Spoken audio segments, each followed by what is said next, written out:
Alik sa GMA Regional TV Live, mga kapuso, karong buwan sa Nobyembre, gitimaan sa Department of Agriculture di sa nasod ang National Rice Awareness Month. Pamaagi kini aron mahatagan og gibugaton ang atong mga farmers sab nga maoy naningkamot nag-uma aron maka-provide og pagkaon sa atong talad kananan. Karong buntaga, mga kapuso, atong pakisayran istorya sa usa ka rice farmer sa Bukirang Barangay sa Cebu City. Kumusta sa ilang kaagi niini o ilang sakripisyo sa ilang panguma. Maistorya nato, mga kapuso, karong buntaga si Sir Adonis Atuel. Good morning, sir. Good morning, Sir Nico Sereno. Daghang salamat, May sir, buntag. sa pag-uban kanamo sa karong buntaga, sir. Nagdako gyud ka, sir. You were saying na nagdako gyud mo sa inyong pamilya nga nanguma na gyud mo, sir. Oo, sir, gikan pagkamatngon ako buot, sir, hantod karon padayon ming nanguma, sir. O kumusta man ang harvest karong panahon na, sir? Sir, murag karong panahon na, sir, dili kayo ingon ta nga amudas siya ang atong harvest karon, sir, tungod sa atong giatubang La Nina, sir. So grabe ang pag-ulan diri, sir, sa mga vegetables, sir. Murag dili kayo gid siya mo kuan, sir, kay kung makatano man, sir, madaot ra man, sir, mga lata lang sa uwan. And whereas sa rice, sir, okay ra kay ang among humay diri, sir, karong panahon na. Karon nagsugod nag-harvest ang atong mga rice farmer diri sa Barangay Kabinokot.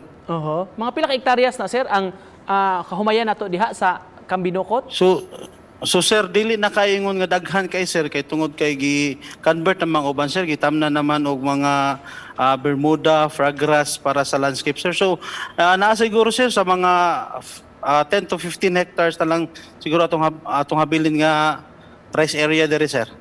Matamnan og rice. Yung kagaganiha, sir, nga bata pa mo, may namatan na niyog buot, sir, mutabang gyud sa bukid, sa pag-uma, sir. Unsa kalisod, sir, ang mga sakripisyo, mga struggles nga inyong giagian?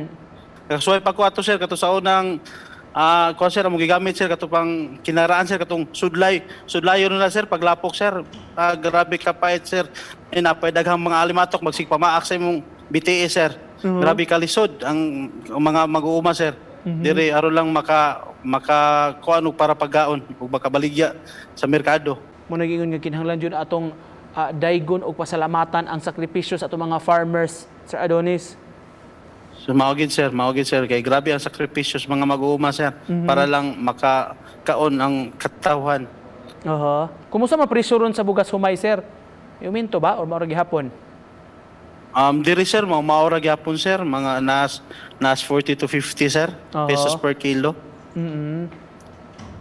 Usa, sir, sa nakahisgot naman ko gaganiha sa National Rice Awareness Month. Usa sa katuyuan ani, sir, sa atong gobyerno sama pananglit sa DA, Department of Agriculture, nga hatagan nyo to gibugaton, sir, ang rice kay may staple food maging Pilipino nya.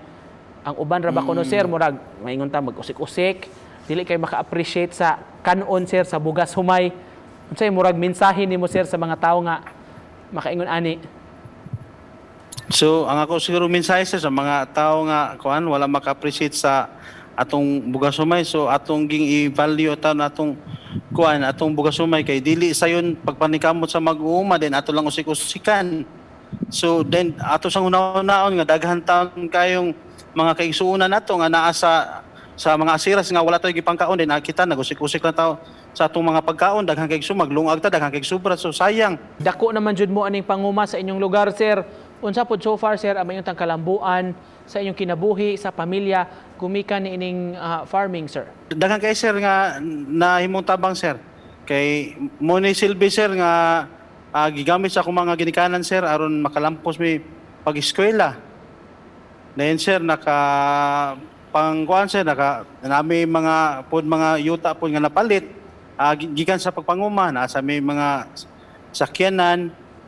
Dayon nakapalit sa may kuan, sir, mga kining mga gamit sa makinarya para sa panguma, sir. Then usa sa diri kanang ang atong mga mananumay ba wa na kaayo. Mao ba cons nga naman nang langyaw o nanguan? Una narbaho naman sa syudad, then ang uban ng eskwela nangakuha na di sama sa una ba nga panahon nga mag-ilog pa sa mga tamnanan. Kay manag-away pa kay gamay ang ilang kuan sa tamnanan, ang ilang matamnan gamay ra.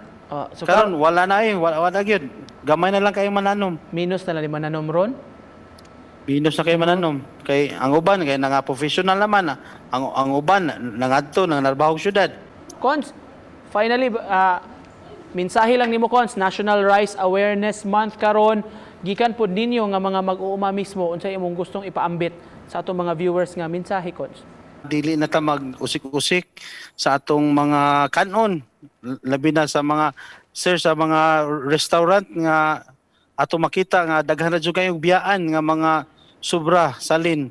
So akong gihangyo ang mga kuan mga katawhan nga dili lang ta mag-usik-usik kay dili lalim sa mga farmers sa pagpaningkamot para maka-produkto o sama sa humay. Alright, magpasalamat mig dako Cons sa inyong pag-uban kanamo gikan sa Kambinukot mga kapuso, konsihal sa barangay ug proud farmer Sir Adonis Atuel. Good morning, sir.